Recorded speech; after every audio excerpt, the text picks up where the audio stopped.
Hey, thanks for being a part of the conversation. Let's do some pod crashing. Episode number 325 is with Danielle Robay and Simone Boyce from the podcast The Bright Side. Good morning. Fantastic. It's great to meet you. Goodness, we definitely need this podcast every day, and you deliver. Saying that, and thank you for listening. You know, I'm also a podcaster that puts up and posts things every single day. A lot of people don't understand our commitment to the community. Where do you find it inside your energy to be able to show up every single day, even when we're not in the mood? That's such a beautiful question, and thank you for the work that you do every single day. I think part of the reason we wanted to make this a daily show is we want to wake up with you, drive with you, wherever you're at in your day when you're listening. We want to be there, sort of like the morning shows were in the past. Mm-hmm. And our strategy here is really a daily dose of optimism. We want to sprinkle some sunshine. And so I think we have to do that daily in order to really reach people and to connect. Arrow, I'm sure you can relate to this. Mm-hmm. Doing this daily show and really being thoughtful about how we reach this community gives me a sense of purpose. Yep. And purpose just makes me feel alive. So that's what keeps us going. Wow. I remember back in 2011, it was a television commercial that said that Wi-Fi was now available in the car. And in that moment, that was my Beatles moment. It was like, okay, I got to create something that people can tune into when they get in the car, like you talk about, or if they're at work and the boss has just, kind of reamed them out a little bit. I need a positive. I need something. And that's exactly what you guys are delivering here. Oh, thank you for saying that. I'm a big podcast listener. And one of my favorite parts of podcasts is they help me when I'm lonely. If I'm in my apartment alone or driving alone and I'm feeling a little down or I'm not in the mood to call a friend or something, I turn on a podcast, usually with two women that make me laugh and make me feel like I'm a fly on the wall. And we're trying to do that and also bring you into the conversation, if that makes sense. Yeah, it really does. And the way that you guys banter in the very beginning, you set it up. This is who we're going to have as our guest today. But right now, we need to catch up. And I love that when you guys do that, when you have that little banter going on. Oh, thank you. That is so great to hear that. Well, we'll have to do more of that. You know what's probably been the best part of this whole thing for me is gaining a new friend in Danielle. We have this really funny story where we overlapped a lot in our career paths, had a lot of the same friends, but never met for about 10 years. And then this show came along and it brought us together.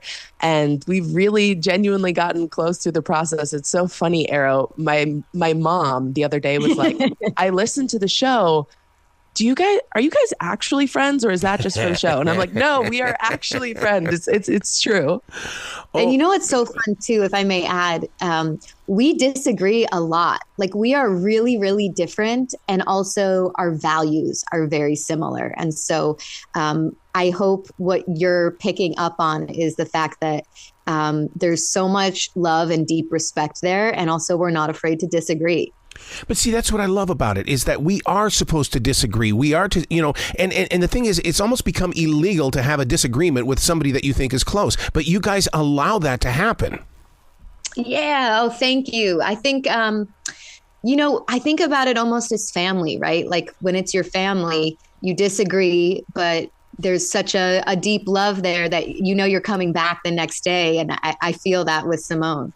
Yeah. We often talk about the gray area and nuance on our show, and that seems like a lost art these days. So we want to cultivate nuance and gray however we can, whether that's through our conversations with authors about the characters that they write who exist in that morally gray area, or experts or actors who can help us see that and value that in our own lives. Now, Simone, with your background, NBC, MSNBC, Access Hollywood, and then the podcast platform. I mean, it's like the Berlin Wall falls, and then you're there with this podcast where it's like, you mean you want me to talk? I get to show my emotions? What are you talking about here? You're exactly right. I mean, get out of my head, please, Arrow. That's a little invasive. But yeah, I mean, I went from being a journalist who really prioritized objectivity and neutrality for about 15 years to having to let down walls and be vulnerable. And Danielle knows that that's not exactly my strong suit. I kind of have a ice cold heart that we're slowly cracking and chipping away at. But it's been really We got you to cry. It's really healthy for me. And I just feel really lucky and grateful for this opportunity because podcasts are the future. And I feel like I get to be a part of that moment and a part of that cultural conversation. There were tears that first episode. And it was like you were talking about your kids. I mean, it's like, oh my God, she's going to be real here. Yeah, it's true. I mean, nothing makes me cry like thinking about my kids and the passage of time and celebrating milestones. But I can't tell you how many people I had reach out to me after that and say, man, that really hit me on a profound level. Like I'm going through that same thing. And I think that is exactly what fills us up is when we hear stories from our listeners who can relate to the content of these episodes. For the two of you, Dolly Parton said that country music was the way that people shared the news of the mountain communities. Do you think that podcasting is like that country music song? Ooh, that's such an interesting quote. I think podcasting is for everybody. Yeah. Do you find that? Yeah, I do, because it's amazing how many people, when people even come up to you that, you know, they go, hey, I heard your show. It's like, oh God, I'm embarrassed now. What did I say? Did I offend you? Right. What's going on? You know, because you don't know what's going to offend anybody. You just know, show up, do the performance. Well, and also I think sometimes the performance is really just being yourself. Yep. You know, you forget and just trying to forget that you can get yourself in trouble, I think. but no, I mean, our goal too is really to if we do this right, we're the collective consciousness of women in 2024. So our goal is to reach every community, every subculture, every woman of every race, ethnicity, religion. We're really for you. And that's our goal. And our goal is to make everybody feel invited. I get that vibe when I pick up on it. I'm a guy and I listen. And that's the thing about it. I wish more guys would admit that I need to hear this kind of a conversation because it really does help create other conversations with the women in our lives. Oh, that's so beautiful. Thank you for that. Danielle, you've been labeled a game changer when it comes to asking questions. Tell me about your show prep because I am a show prepper. Oh my God, I dig in. I mean, I can tell that about you because you've asked the most insightful, specific questions to both of us already. And I'm excited to nerd out with you because Simone and I are both journalists. We come from a journalistic background. And so our show prep is extensive. The night before, we're pulling articles, we're researching, we're trying to get to know that person better than they know themselves, you know? And so by the time we get there, we're asking questions that hopefully they've never thought of. And hopefully our goal always is to maybe make them cry and laugh with us, you know? Yeah. Well, we've got to affect the emotion. To me, that's the connection. You've got to have some sort of climax as well as you've got to have conflict. And it's like, I don't go into it expecting that. It just happens.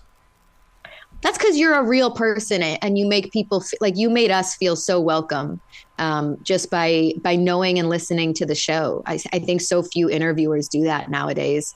And you know, it's hard on a daily show. It's not easy to keep up. But I've always felt like if somebody is spending their time with you, you owe it to them and to the conversation. And so I really have a lot of reverence for people that come on our show. And I hope you'll feel that too. Arrow, I never get to talk to other interviewers about their process. So I'm just soaking all of this up like a sponge. I created Pod Crashing. My goal was I wanted to go on there and be a podcast critic. And then the day I was sat down to do it, I couldn't do it. And so as an instructor of broadcasting, I said, you better figure it out, buddy. And I said, let's talk to other podcasters. Let's talk about their journey. Let's talk about how Simone and Danielle got together. And really, most people get together when they're drinking beer or watching TV. But I mean, how did you guys get together? You know, it's so funny. I think Simone touched on it. Like everybody in our world had said, please meet. And we are both busy people, and we never made it happen. And this show brought us together, and I think we both feel really grateful for it. We have a choice in the matter. We were going to be pushed together no matter what. But see, I love that because, the Dalai Lama says we have lived this life before. And what I hear from your conversations, it's like you have lived your entire life together. Whoa. That's such a huge compliment. Thank you. Thank you so much. Do you do you like being solo? Do you ever think about grabbing a co-host? I don't trust people. I don't trust to have, you know what I'm talking about. I can't come over today. Oh, something went wrong. I'll be over there in 2 hours. I'm in the mood now. Let's do it now. I got to get it out now. You're a real journalist. It's hard to let go of that control. I'm the exact same way. I know I can get it done well by myself. So I usually prefer to do things by myself, but that's why this experience has been so great. I mean, I've worked with co-hosts in the past, but not quite like this, not day in, day out, every day for, a 45-minute show every day. It's made me a better talent working with Danielle. Have you ever, with both of your careers, have you ever lost sight of who you're trying to reach? And the reason why I bring that up is because in 2020, I didn't know who my listener was anymore. So I got a job at a grocery store. Oh my God, people are real. They really are real. Yeah. That's so smart. I don't think that we feel that way because we are trying to reach ourselves. And I don't mean that to sound philosophical, but there's just not enough content out there for women, for cerebral women, for women who are looking every day to better their lives, better their families, better their relationships, improve their education. Like Simone and I are we're such pushers. Like we push ourselves. And so I think that we're really trying to reach us. And so it feels really natural, I guess. I will say the beautiful thing about podcasting is that instant connection, that instant gratification that you get with the audience, because I think people view podcasters in such an intimate way. Like it's such an intimate relationship, and it's a bond that can form really quickly. I'm a news junkie, so everything comes back to news for me, but I almost feel like people view podcasters the way that we used to view local news anchors. Like you really felt like you knew them and you had a deep connection to them. And whenever I engage with our listeners on social media, I really do feel like we are forming that deep connection, which is just so gratifying to see. I've had so many comedy clubs tell me that they're reaching out to the podcasters because podcasters can feel that club where comedians, you might get 37 people in there. Are you guys going to do anything like that? We definitely hope to. Yeah. Live event. You're talking about live events? Oh, heck yes. Yeah. Live events are in our future. I don't know that we can share details yet, but later on this year, we are going to be starting some live events, which is very exciting. It's something that we've wanted to do ever since we started this show. And Hello Sunshine has a big live event annually called Shine Away. And that's something that we'll definitely be at too. Do you keep your eye on the trends? And the reason why I bring that up is because I've always called myself a silent wolf. I stand on the sidelines and I observe. And right there on that sideline is where the next big podcast is. Ooh, I like that. I feel like we're going to have to rename you Silent Wolf. Yeah, you know what? I mean, we're in our 30s, so I feel like we're living the trends, hopefully. Like we're on the pulse of culture, and it's also part of our job, right? Like we're reading, we're listening, we're watching. I think women are just wanting a collective exhale. We just want a moment to breathe. And so Simone and I really try and curate the show each day to give women that exhale. And we're doing the work for you. We're doing the watching, listening, viewing, pulse checking, all of it. So you could just press play and enjoy. I also think that we kind of keep a side eye on the trends sometimes, because some of these trends that come off of TikTok have the craziest names. And I'm like, why do we even need a name for this thing? We've been doing it forever. I'm trying to think of an example, but I mean, one of the funniest names that I've seen recently is a fart walk. Have you heard about this? No, where no. you take a walk after you eat a meal to kind of like get the digestive system going. But we try to just have fun on the show, not take ourselves too seriously, and also not take the trends too seriously. Right. I love that you admitted that you're in your 30s, because I've always believed that in our 20s, we do everything that we wanted to do as teens, and our 30s are mopping up all the mistakes we made in our 20s. Have you grown in your 30s? Because once you get up into your 40s, to me, life begins. Ooh, wait, say more. What changes at 40? Oh my God. Well, I became a martial artist in my 40s, and I'm a 3rd-degree black belt. I mean, all of a sudden you're willing to take the chances. You can do things that you didn't want to do in your 30s because you were mopping up your 20s. And then when I hit my 50s, it's like, hey, look, I can make decisions now that are going to affect my future. And now that I'm in my 60s, it's like I can say things, but am I going to say them right? And that to me is the journey as well. That is super cool. You know, back in the day, they used to say that 85% of life's main events, like the biggest events, happen before 35. And I think that that's changing.